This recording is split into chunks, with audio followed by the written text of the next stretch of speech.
ഒന്ന് ആലോചിച്ച് നോക്കിയേ, ഒരു ടൗൺ ആണ്, സിറ്റി ആണെന്നൊക്കെ പറഞ്ഞിട്ടേ ഈ വെള്ളം ഒരു മഴ പെയ്തതേ ഉള്ളൂ, ഒരു 1-2 ദിവസം ഒരു ഇത്ര ഭയങ്കരമായ മഴയാണെന്ന് വെച്ചാൽ ഉണ്ട്, മഴ ഇല്ലെന്ന് പറയാൻ പറ്റില്ല. പക്ഷെ വെള്ളം നിൽക്കുക, ഇതൊഴുകി പോകുന്ന പരിപാടിയില്ല. ഡ്രെയിനേജ് സിസ്റ്റം ഒക്കെ ഭയങ്കര മോശം. ഏറ്റവും ബേസിക് ആയിട്ട് വേണ്ട സാധനങ്ങളല്ലേ ഒരു സിറ്റിയെ സംബന്ധിച്ച്, നല്ല ഡ്രെയിനേജ് അതില്ല നമുക്ക്.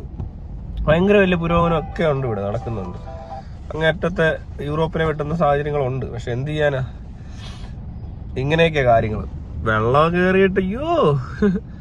ഇവിടെ ഇപ്പോ എല്ലാവരും മഴയെന്ന് പറയുമ്പോൾ ഒരു കൊട, റെയിൻകോട്ട്, ഇത്രയാണ് ഇതുവരെ നമുക്ക് ആവശ്യം വന്നിരുന്നുള്ളൂ. ഒരു ജോലിക്ക് പോകാനോ അല്ലെങ്കിൽ എന്തെങ്കിലും ഒരു ആവശ്യത്തിന് പുറത്തോട്ടിറങ്ങാനൊക്കെ വന്നു കഴിഞ്ഞാൽ, ആശുപത്രി പോകുമ്പോഴൊക്കെ. ഇനിയിപ്പോ ഒരു ചെറിയൊരു ബോട്ട്, ഈ എയർ ഇൻഫ്ലേറ്റ് ചെയ്തിട്ട് ചെറിയൊരു ബോട്ട്, അതുപോലെ തന്നെ ബാറ്ററി ഓപ്പറേറ്റഡ് എന്തെങ്കിലും ഒരു പമ്പും കൂടെ കൈ കരുതുവാണെങ്കിൽ നമുക്ക് ചിലപ്പോൾ അത്യാവശ്യത്തിന് ഇവിടെ ഇറങ്ങുമ്പോൾ മഴയാണെങ്കിൽ റോഡ് ക്രോസ് ചെയ്യാൻ ഉപയോഗിക്കാം. അല്ലെങ്കിൽ കുറച്ച് ദൂരം പോവാം ഇതുകൊണ്ട്. വീട്ടിൽ നിന്ന് ഇറങ്ങുമ്പോഴേ വേണേൽ പലർക്കും ഇപ്പോൾ ഈ വെള്ളം പൊങ്ങി കിടക്കുന്ന സാധനങ്ങളൊക്കെ കണ്ടില്ല, അവിടെ നിന്നൊക്കെ വേണേൽ അവർക്ക് അടുത്ത ജംഗ്ഷൻ വരെയൊക്കെ പോയാൽ മതിയെങ്കിൽ ഈ വക സാധനങ്ങളൊക്കെ യൂസ് ചെയ്യാൻ പറ്റുന്ന പരുവത്തിലാണ്. അങ്ങനെയാ തോന്നുന്നത്. റെയിൻകോട്ടും പോരാ, കുടയും പോരാ, വേറെ എന്തെങ്കിലും ഒരു സാധനം കൂടെ വേണ്ടി വരും. പിന്നെ ഈ വെള്ളത്തിൽ ചവിട്ടി നടക്കുന്ന അത്ര നല്ല പരിപാടിയല്ല. ഇത്രയും മാലിന്യമുള്ള വെള്ളം ഇങ്ങനെ ഒഴുകി എന്തോ ഇതിന്റെ പുറകെ വരാൻ പോകുന്ന പനികൾ എന്തൊക്കെയാണെന്നോ അസുഖങ്ങൾ എന്തൊക്കെ വരുമെന്നോ ഒന്നും നമുക്കറിയത്തില്ല. എന്തായാലും കൊള്ളാം, നല്ല രസമുണ്ട് കാണാൻ. ഈ വൃത്തികേട് കാണണം, ചെളിയും അങ്ങ് വൃത്തികേടായി പോകുന്നേ. ഈ കൊച്ചി നഗരസഭയുടെ വക ഒരു മറ്റേ പൊടി തൂത്തുവാരുന്ന അല്ല റോഡ് ക്ലീൻ ചെയ്യുന്ന ടൈപ്പ് ഒരു വണ്ടി ഇതുവഴി കറങ്ങുന്നുണ്ട്, ഒരു ട്രക്ക്. നല്ലതാണ്. പക്ഷെ അത് ഈ ഒരു കഴിഞ്ഞ 2 ആഴ്ച മുമ്പെങ്കിലും ഈ ഓടകൾ വൃത്തിയാക്കുക, ഈ പറഞ്ഞ വെള്ളം കെട്ടി നിൽക്കാതെ ഇത് ഒഴുകി പോകാനുള്ള സാഹചര്യങ്ങളൊക്കെ ഉണ്ടാവും. ഇതൊന്നും മെയിൻ്റനൻസ് ഇല്ലാത്തതുകൊണ്ട് കുളമായതാണെന്നാണ് എനിക്ക് തോന്നുന്നത്. അല്ലാതെ ഇവരിതെല്ലാം ചെയ്തു വെക്കും. കാരണം അതിനകത്തൊക്കെ കുറേ ഫണ്ട് ഇൻവോൾവ് ആണ്, കുറേ തട്ടിപ്പ് നടത്താൻ പറ്റും.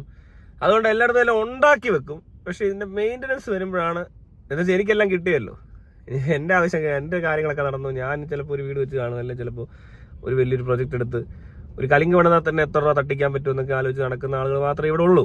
അല്ലാതെ ഇത് ചെയ്യാൻ ഒരുത്തനുമില്ല. അപ്പോൾ അതുകൊണ്ട് സംഭവം ഉണ്ടാകും. പക്ഷേ ഈ മെയിൻ്റനൻസിനോട് എന്തെങ്കിലും തട്ടിപ്പ് നിങ്ങൾ കണ്ടുപിടിക്കുക.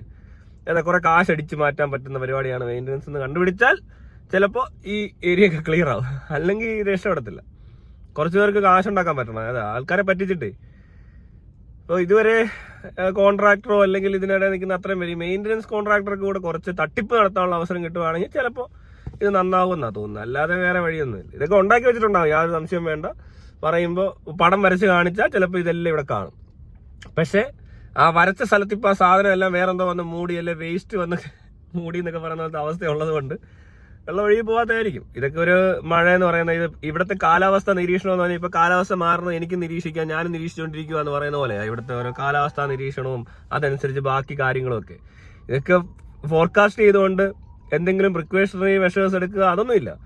വന്നു കഴിഞ്ഞ് വെള്ളം പൊങ്ങി കഴിയുമ്പോൾ ഇറങ്ങി ഓടാൻ പോലും പറയുന്നത് താമസിച്ചു പോകുന്നുണ്ട്. ഫ്ലഡൊക്കെ വന്നപ്പോൾ കണ്ടല്ലേ ഇമാരുടെ മണ്ടത്തരങ്ങൾ.